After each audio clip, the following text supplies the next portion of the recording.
गद्दारी, बेईमानी आणि फसवणूक हे त्याच्या मनामध्ये आहे आणि त्या दृष्टिकोनावर आपल्याला काम करायचं.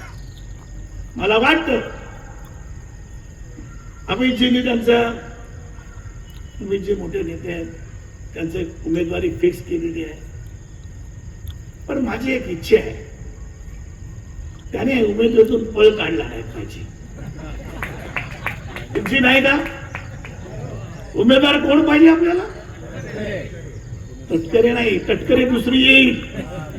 हा, तटकरे नाही, आपल्याला सुनील तटकरेच पाहिजे, तर आपलं समाधान होईल.